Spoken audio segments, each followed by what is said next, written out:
What's up guys, it's Aaron from Gear Up and welcome to another installment. And I am thrilled to have you, yes, you here joining me today. It is always a great thing where you can come watch my videos.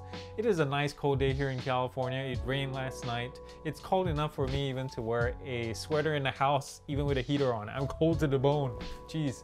But we're here to answer this question. Are you interested to know about the gear that I use to make my videos, to make stuff for my YouTube channel? Oh, no? Oh. No? Oh.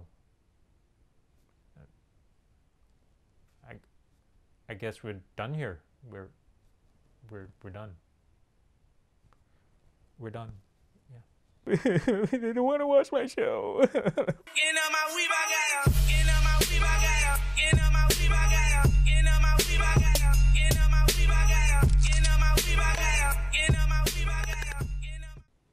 I'm okay, I'm alright. Self-esteem issues aside, I'm still gonna talk about my gear because it's my show, dang it! And I know some of you out there are like budding YouTubers, or you're a beginner videographer, or maybe you're just someone who's trying to create or build your budget equipment list. And that's me exactly, because when I ramped up my video channel, I used what I had. And also bought some things on Amazon and eBay and other places on a budget. And nothing I have is more than $50 on average. Or maybe the most expensive thing I have is my phone, but other than that, everything I try to spend on was on average $50 or less. I'm gonna share my list with you down below in the description, by the way, so in case you're interested, you can check them out or buy them, whatever you want to do. But I'm just want to share my stuff with you. Maybe you'll get a glimpse of my process and see how things are done here. Because next year it'll probably be different, who knows? But until then, this is my gear list. So I'm gonna share it with you and I hope you like it. Let's go. Now, you might have heard the saying, the best camera to have is the one you have on you. And you're probably automatically thinking is my phone.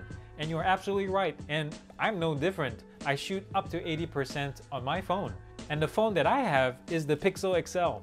And I love this thing to death. I chose this for many reasons. Chief among them was the camera system. I love the hardware, the software, and Google's algorithm to process things like HDR and HDR+, and video stabilization is best in the industry. It's spot on, man.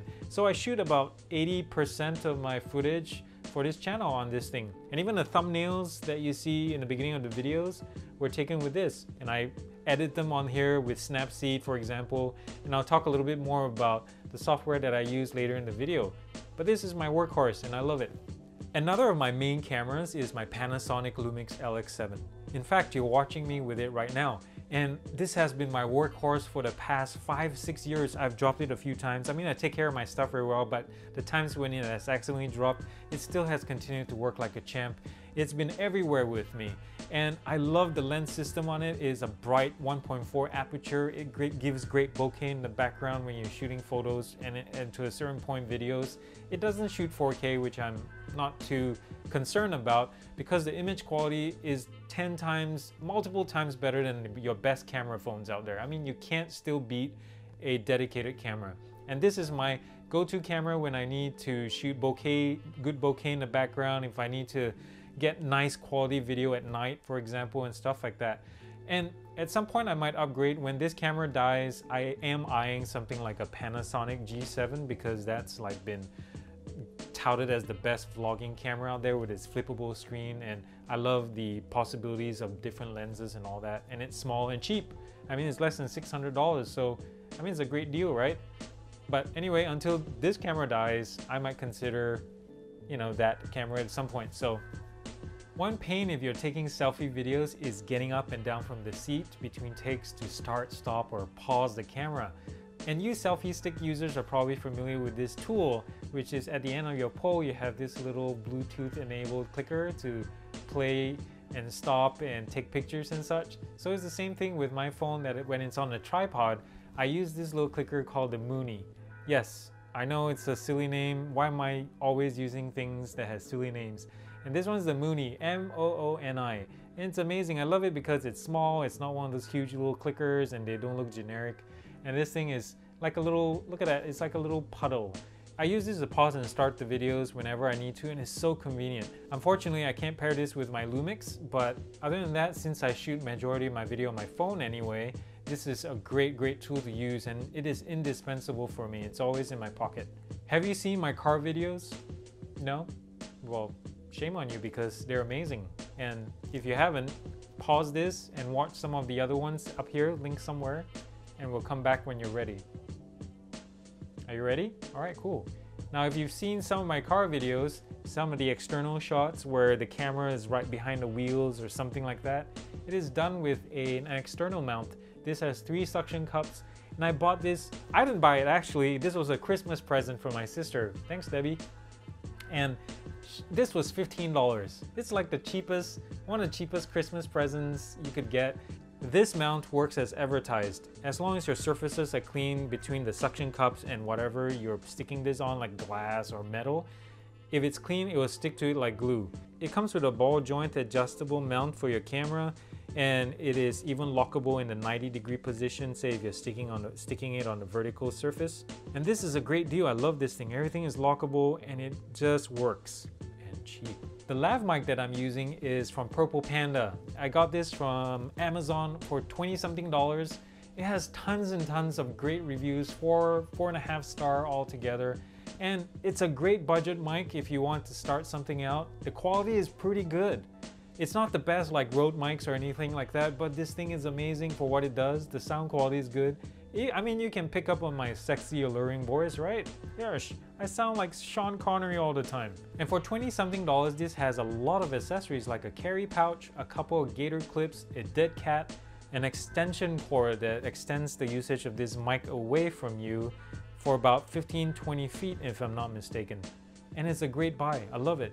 And so besides the Purple Panda mic, I also have another mic, the Zoom H1, that I bought actually before this lav. And it is the base model from the Zoom line from Australia, and it is amazing for what it does. I love it. I bought it because it's so cheap, and it has the same authentic sounding, really good recording quality like the higher ends on Zoom, or even compared to Tascam and Sony and such. And I love it because it's portable and it's light. You can stick it in your pocket. And when I have my lav mic and I'm walking around somewhere, I just stick it in my pocket and wire the cable through my shirt and stuff like that. And it works, and it's not cumbersome or anything. It runs on battery, and you can also plug it into your computer and use it as an external mic, which I use for voiceovers and such like that. And you can tell the quality is not super great, but if you know how to use the volume adjusters and such like that and the pickup and know how to work with it, it is amazing. It is so good. I'm just surprised not more people are using this. Now, the next thing I would like to probably buy is probably a shot mic, because like in this case, in the distance that I have, sometimes I don't find the lav mic convenient because of some of the clothing I wear, and it's just a lot of rustling, as you can hear sometimes. If you listen closely, you hear rustling. And in a room like this, you want a mic that doesn't catch the echoes as much. You want it to be really centered on the source, which is my mouth. And so I would like to get a shot mic at some point, but we'll see. It's not that expensive. So maybe in 2019, when we have a new video about my gear, I will have a shot mic. I also have a bunch of tripods, and you're gonna laugh at like the big one that I have. I bought this from Walmart like 10, 11 years ago, eons, for 25 bucks, and it still works. It's only like cosmetically damaged from being dropped a couple of times and here and there, but I don't have like anything expensive like Manfrotto monopods or tripods or whatever. I don't go that route because I really don't see the benefit except for like their friction joints and stuff like that, and really minute, really quality heavy, quality feeling materials. But for my needs, I just use them statically. And probably for you too, you're gonna just put it in one spot. If you're a YouTuber, for example, you're just gonna put it in one spot and it stays there. You really don't need anything else. For me, I just use my cheap tripod that, if it breaks, and I get another one. The other tripods that I have are like this one that I got free when I bought my gimbal. This one is attached to my little LED lighting unit, and it's really nice. It's nice and solid, really quality piece. And it attaches also to the end of the gimbal. I'll show you in a bit later how it works. Out of all the tripods that I have, the most versatile one that I use a lot is the UltraPod 2 from Pedco, P-E-D-C-O. This thing has been with me for like 5 or 6 years now, and it's built solid, man. It has riveted joints, it has rubber feet, and it has a friction mount right here. And it has not worn out. There's barely any scratches. I put this in water, like on riverbeds and on rocks and stuff like that. And it has not, you know, it has not failed me at all. The Velcro, oh, I need to talk about the Velcro. So this is one of the cool features about it. So if you want to stow this away, you can just fold this up, fold the mount down, and then Velcro it up. But say if you're in an area where there's nowhere to put your tripod, or you want to mount this higher up somewhere, and you have a tree trunk or a pole or a light pole or something, this Velcro straps around that surface, and you can mount your camera horizontally or vertically or whatever you want to do. Now, most people in this category of versatile little mini tripods prefer the Gorilla Pod, I think, the Gorilla whatever. And I think it has great uses, but I personally don't like the look of it. It looks like a toy, it looks janky, gets dirty and probably grimy in between all those little ball joints. But this one has been with me. This is, to me, is smaller, lighter, and just more versatile for what I need. When I first started this channel, I did a lot of research beforehand, like to find out things about, you know, what kind of cameras you need for vlogging, or how important sound is, and lighting, and location, and scripting, and all that kind of things, and planning. And while I read them and I thought I knew about it, it's not until I practiced it that I found out how hard some of these things are. And one of that is lighting. It is so important to get lighting right. If you watch some of my earlier videos, they're horrible because I had a hard time trying to balance natural light from my windows with shadows, and trying to use little flashlights to highlight the products that I was reviewing or highlight my face and such. It was so hard because I didn't have good gear. I had a limited budget, so what was I gonna do? Well, one of the first things that I found was using little light boxes like these, like LED light boxes that run on batteries, either your AAA, AA batteries, AA batteries, or your camera packs from certain cameras. Like this one, I got it from Amazon. It's a newer brand. It's not N-E-W-E-R, but the brand literally is newer with 2 E's in the beginning. So yeah, the stuff that I buy have strange names, but they work really well. This one has a dimmer switch that you can increase brightness or not. It has a battery check button at the back. It has replaceable filters. You can do an orange filter for more natural skin tone if you're like me, using this to point at my face or whatever. You see, you can use this plain, and also it has another clear white filter in front of that. So this thing has this nice solid mount as well. It's mostly plastic, but it's metal at the bottom. And as you saw earlier, I mounted this to my little tripod, so I can just put it anywhere, or you can put this on top of, you can mount this on top of your, it even has a hot shoe mount right here for your SLR, any camera that you have that has a hot shoe. The other light that I use, as you can see with this light, I'm trying to build something that looks like a window, but I'm still trying to get the angle right. I got this light really cheap for $30-something from Limo Studio on Amazon. And it's really cheaply made. The light is amazing. It's 105 watts. It's nice and bright. It comes with a filter and all that kind of stuff. You can take it on and off. It's a Velcro piece of covering. The tripod that it sits on, the stand that it sits on is really janky and loose. Not loose, but it's really light. So when the light is really high up in extended position way at the top and you tilt it over, it threatens to tip over. So I put weights on it. Works fine. And the light bulb is amazing. It's really bright and nice. So I'm trying to balance this out to make it look like natural sunlight. It works really great on days where I have to shoot at night, in the evening, or when it's just cloudy like today. It's just perfect. So I'm still learning. I'm still learning how to use these lights. There's so many tricks of creating your shadows and how you want to highlight certain aspects of your face, or hide the background, how you angle the light and all that kind of things, and how you balance lights left and right. I like to get a couple more lights around here and set it up.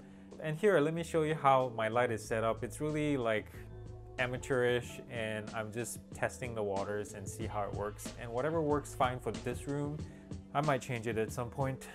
I may have made a mistake. If you thought I was a perfect person, I may have made a mistake. In the beginning of the video, I did say that the most expensive kit that I have in my gear is my phone, and the rest are like on average $50 or below. I think if you include my gimbal that I bought, that would throw that average out the window, because the gimbal right here from Tech in this case, it's called the SBG2. advanced version. Yeah, that's a mouthful because it's splash proof and everything. This thing was like $170 and $180, but technically I didn't include this in my price because this was paid off. I sold stuff that I have to buy this. So I sold an old LG G4 that I really love, and I sold the whole set, batteries and cases and everything, back covers, leather covers and everything, all kinds of swaps, and bought this. And so basically it was free. I bought this over Christmas and it has been great. Some of the video footage that you saw from when I filmed the car, for example, with moving shots, they're pretty stable, and doing a lot of panning and tilting and such comes from this little thingy right here. So you can do all kinds of stuff. It stabilizes your video footage. You can do like slightly professional cinematic shots, you know, like right here you can do a little manual, little tilt right here. You can do follow. The app on this Feiyu Tech does like a little face follow as well. So I think I tested it out in one of my videos where I mounted this on a tripod and basically turn on the app and let the camera roll, and it followed my face, which is pretty cool. Everywhere I went, it followed me. So that's one of the billion things. I love this. It's nice and portable. It's small, and I'll probably take this on some of my future videos a little bit more. I am planning to go back home to Malaysia. I haven't gone back in 15 years, and we're going for a few weeks, and I'm planning to take this on and film my adventures. And hey, you've heard this here first. I'm planning to film it and put it on YouTube and see if you like it. I might do things that are related to my channel, or maybe not. I might do food stuff. I might do, hey, I'm gonna test cars in Malaysia and laugh at them, or something like that, or go buy tech in Malaysia and see how cheap or expensive it is. But anyways, that was off topic, but a little sneak peek into the future. Now that I've brought up the whole gimbal thing, it probably begs the question, do you actually need it for your gear kit? And I say resolutely no, because I can't count the number of times I've used this thing. I mean, it just doesn't justify the price that I paid for it. I've used it probably a handful of times for the videos like I shot for the cars and all that kind of thing, but unless you're mobile, you're really not going to need it. My setup is just, like you can see, is stationary, mostly at home and stuff like that. There's not a lot of motion. So if your channel or the videos you're shooting are more like outdoorsy, if you're doing selfie vlogs and doing a lot of things on your bike or skateboard, or you're running a lot, this is perfect. It controls and it adds on to the stabilization on your camera and on your phone to a great deal. And I would recommend it if you're doing that kind of thing. Like I mentioned before, when I go to Malaysia and I start filming, I'm going to be 100% using this. The batteries, and it runs on for 8 hours, so we're going to test it and see if it really is up to its promise. But again, I go back to the question, just know, if you're not doing any of this kind of stuff, save your money and invest that money, that $180, $170, whatever it is, on something purposeful, like on lighting or sound. Okay. For script writing, I tend not to use my phone because it's just so slow, so I use my Chromebook when I'm on the go. Did that just rhyme? Oh, that sounded like a poem. Anyways, this thing is so easy and light that when I carry it around, it's like 100-something bucks, Toshiba CB2. I've had this for many, many years since it came out, and it's just great when I connect to my Google Docs and write on it. Did I just say write on it? I meant write with it. I don't write on it. So now we've come to post-production, where I collect all my audio files and video files together in one place to start working on it and cutting it and splicing them and putting them together as you see it right now. I used my Chromebook earlier as a scriptwriter, but I have another laptop that I use for all production, which is basically really a gaming laptop. I use a gaming laptop, yes, because the GPU and the CPU working together is a great combo. I have a GTX 1070. It's on an Asus ROG. Asus ROG let me see if I can remember the name. It's a mouthful. Asus ROG GL502VS. This thing is a beast, man. I love how powerful it is. It renders everything quickly. I can run multiple applications at the same time without it skipping a beat. Yeah, well, let me talk about applications real quick. Yeah, speaking of that, because earlier I mentioned, like on my phone, I use things like Snapseed to work on photos and such. And I also use Google Photos to do basic organizing and uploading and slight editing here and there. And for my computer, I use things like Premiere Elements. I don't use Premiere Pro because I think it just doesn't justify the price for what I do right now. So Premiere Elements is a slightly watered down version of Premiere Pro. It has enough power for me to use, and based on the feedback I've gotten and based on what I think about my videos, it's good enough so far. But besides that, I also use Audacity. It's a free software that I've been using since the beginning of time, since it was started, and I love that thing. It's so powerful, especially when you add the plugins and all that. It does so many things right for free. So other than those two, I use a little bit of Adobe Illustrator and Photoshop, but to be honest, I don't use them that much because surprise, surprise, I find that I do things quicker on my phone using Snapseed and maybe other tertiary software that if I need, say, some text that Snapseed doesn't do, I just download it and uninstall it and whatnot. But to think that most of our editing nowadays is done on our phones, it's pretty freaking awesome. It's mobile, it's portable, and it's right there in our hands, and it's powerful too. Jeez. One of the last things I want to talk about, I think, is storage. It is such an important topic because you do need to back up your media, you need to archive it, and heck, you need to probably share it between your devices, whether you're on the go or at home or whatever. So you need physical drives. We're also talking about cloud drives, cloud storage. So I'm going to talk about the ones that I use. So earlier I showed you my laptops. So the Asus or Asus, or actually it's pronounced Asus, believe it or not. If you go to the history, a little side note, a little history on the brand, the Taiwanese brand decided to call it a shortened version of Pegasus. So if you take away the peg, you get Asus, or Asus, or Asus, yeah, Asus. You should be pronouncing it Asus. But no, they pronounce it Asus. Sounds fancy. But it's a shortened version of Pegasus. But anyway, I digress. So on my ROG, I have a 250 gigabyte NVMe SSD, and I also have a 1 terabyte 720 RPM physical drive in there.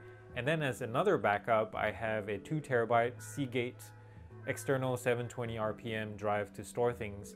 And then on the cloud, especially for Google Photos, where I want to back up all my photos and videos. Now, okay, let me talk about this cool thing. Here's where I go back to why I chose the Pixel XL. For those of you who are Pixel owners, you probably know the ins on this, and you're probably like, yeah, I know what you're talking about. So, and it also goes to the reason why I didn't choose the latest and greatest Pixel XL or second gen or other phone, because here's the thing. You may or may not have heard, in terms of backing up to Google Photos, Google was offering buyers of the second gen of Pixel unlimited storage, maximum quality for your 4K videos and whatever photos, whatever media that you want to upload. It was free and unlimited size. You can store it as much as you want. It doesn't take up the storage quota on your Google Drive, for example. But the thing is, it only lasts for 2 years. 2 years, and then you're done. The original Pixel XL, the one that I have, the Pixel and Pixel XL, had this program where you get unlimited, same thing, unlimited storage forever. It doesn't end. So you're basically grandfathered into the program. So if you buy a new Pixel, first gen Pixel, you're grandfathered into the program. That's what I got. So unlimited right now. So as long as I have the phone, I can upgrade other phones. I can upgrade my cameras. I just have to I can just transfer the files into my Pixel XL and upload it through Google Photos, and it'll forever be free, and it will forever be unlimited. And that's what's so great about it. I have the comfort knowing that all my files are living somewhere on the cloud on Google on my account, and I can access it anywhere in the world at any time. And even my great-grandkids, if they have access to my account, can see it, and I never have to worry about a physical drive going bad and I have to send it to recovery or anything like that. So that's just great, and I find that so comforting, and it reduces my stress every day. It's like Zen. Well, we made it to the end, y'all. That was a lot of material, and it had to be said, it had to be shared, and I hope you enjoyed watching it. I really enjoyed, as always, enjoyed making this video, and I hope you learned something from it, or at least got a glimpse of my process, or how my stuff works, or how I work, and how my brain is, and how cheap I am. Really, at the end of the day, all my stuff is cheap, and so I'm a miser or something. But anyways, I hope this helped you. I hope you enjoyed watching it, and comment down below, please. Comment down below, because I just want to say something about all my other videos that I've made so far. It has slowly bloomed into like mini communities where you guys support each other. You guys fill it up with questions and comments, and you diss each other and correct each other, and you help each other out. And that's what I've been hoping to do with my videos, is to create little environments and community safe places where y'all can talk and share. And do it with this one. If you have a question, shoot it down below and let me know, and I'll try to answer. So thumbs up if you like it, and subscribe as well. Please help me with my videos by subscribing, because it's been growing, but I need more help to get more content to you guys. So tell your friends, tell your families, tell your priests, tell your coaches, tell everybody you know to subscribe to this channel called Gear Up, this strange Asian dude who talks too much. Anyways, thumbs up if you like this, and thumbs down. Thumbs down if you think people in Malaysia live in trees. Oh yes, there is that preconceived idea that Malaysians live in trees. They swing from vines and have tree houses and eat from the ground and sustain on nuts and berries. Well, it is sad that you guys think that, but it is not true. We have high-rise buildings and malls and monorails and airports and skate parks and people living in trees. So I guess you're still right. Oh well. There's that, and that's the end of this. I love you guys. Remember to come back, and I'll see you on the flip side, and God bless. Peace.